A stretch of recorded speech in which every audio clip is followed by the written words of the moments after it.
New developments tonight. Investigators have concluded their investigation into the deadly shooting which occurred at Valley Transit Center back on May the 15th. We begin with team coverage of the findings into that incident. Paul Evenson in the Valley with a look at an officer's response to help others while he himself was injured. But first, Robin Ogenye joins us live in the newsroom as she outlines the events that led up to that fatal shooting. Robin? Tom, the Appleton Police Department provided more than 1,400 pictures and 53 minutes of body cam footage from the night Mitch Lundgaard was shot and killed. And though some of that footage has been redacted, it was enough to showcase how frightening that night was for everyone. Give me 911. What's the address of your emergency? Oh my God, ma'am, I was just by the library, and I'm sure someone else is already called because there's a lot of cops there. But there was a guy that just shot a bunch of cops. Medic 1, this sounds like an active shooter, just be advised. We have a firefighter and an officer down at Transit Center 100 East Washington. Can you send more units that way? It began when a bus from Wausau made a stop in Appleton. The suspect, Reuben Houston, was seen pacing and appeared anxious at a previous stop in Fond du Lac. After stopping in Appleton, passengers and the driver thought Houston was having a seizure.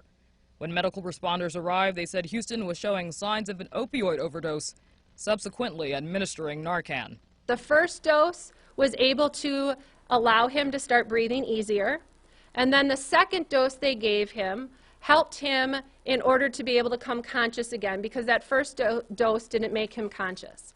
Officers tried to convince Houston to go to the hospital once he's conscious. He admits that he took 4 of his wife's morphine pills. He refuses to go to the hospital, saying he has to get to his wife, who is actually in the hospital. Officer Christensen then asked to pat him down. All right, what I'm going to do, bud, I'm going to pat you down, okay? You're not in any trouble, but I need to make sure nothing's going to happen with them, okay? All right. Eventually, officers asked to pat him down again. Houston stands back, racks his gun, and indexes it, and immediately shoots 2 times.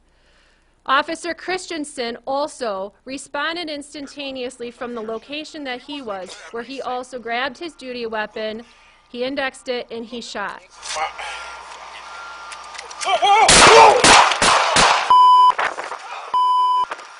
fired! Shots fired! Firefighter Lundgaard is hit as well as Officer Christensen. Officer Bees will sustain a shot to his lower body.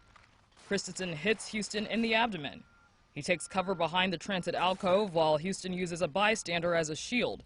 She is hit in the head and leg, but it is yet to be determined by whose bullets. Eventually, backup comes and officers place Houston under arrest, though he is still combative.